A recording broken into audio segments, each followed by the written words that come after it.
Bismillahirrahmanirrahim. Assalamualaikum warahmatullahi wabarakatuh.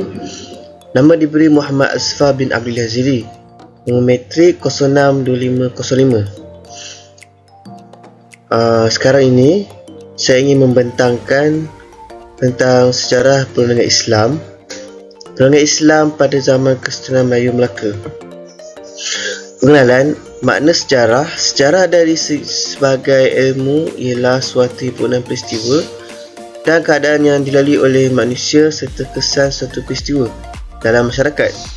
Ia merangkumi individu dan masyarakat serta alam semula jadi.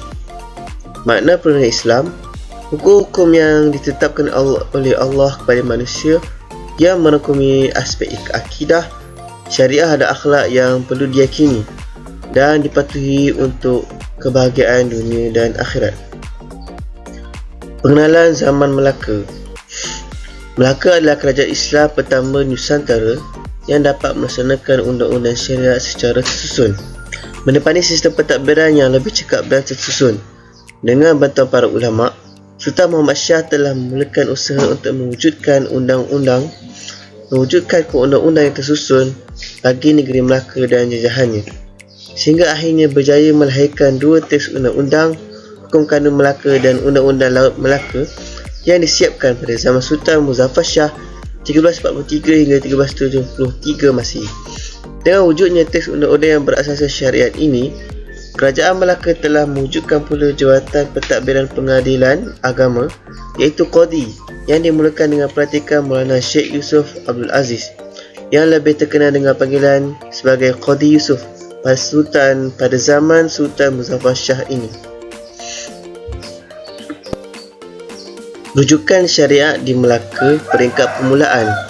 Pada generasi pertama umat Islam di Nusantara, pelaksanaan syariat hanya berlaku dalam hukum individu dan keluarga, di mana di perkampungan Islam seperti Tasyih yang dilaporkan oleh pencatat Cina, para ulama dijadikan rujukan sebagai mengenai syariat.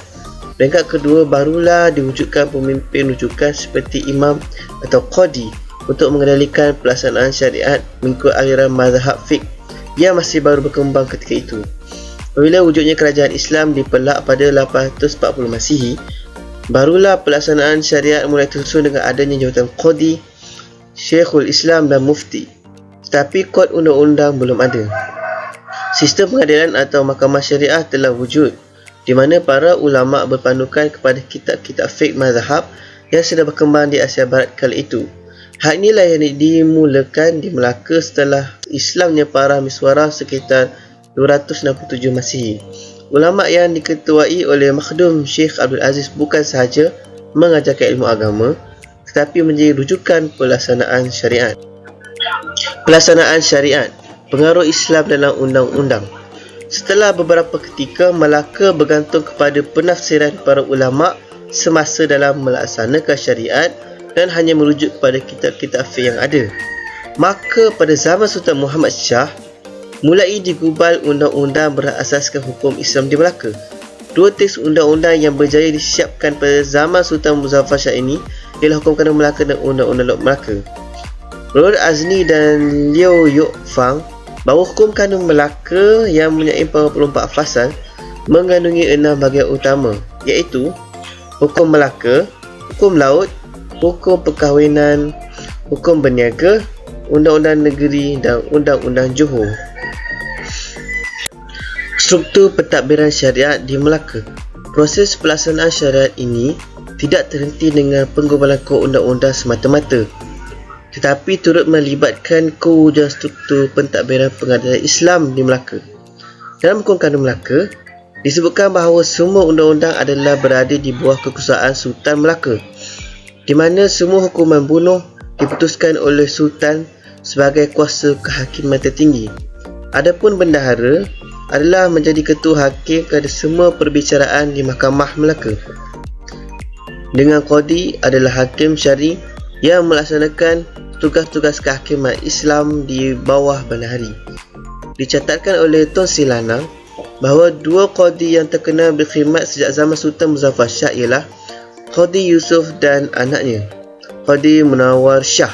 Pada zaman Sultan Mahmud Shah dan Sultan Ahmad Shah, dipercayai jawatan Qadi dipegang oleh Maulana Sadar Jahan yang dilaporkan menjadi penasihat utama Sultan. Penutup, kesimpulannya, kita harus berusaha untuk kembali kepada keadaan negara sebelum dijajah Portugis pada tahun 1511 Masihi. Bukan sekadar merasa selesa dengan keadaan negara yang lebih baik berbanding ketika dijajah selama 446 tahun.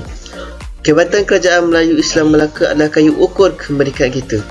Kemajuan pentadbiran dan kehakiman, teknologi perkapalan, ekonomi perdagangan, tamadun budaya dan bahasa Melayu serta pengurusan luar yang diiftihar dunia bersama-sama dikemerdekaan. Sekian daripada saya. Wabillahi taufiq wa hidayah. Wassalamualaikum warahmatullahi wabarakatuh.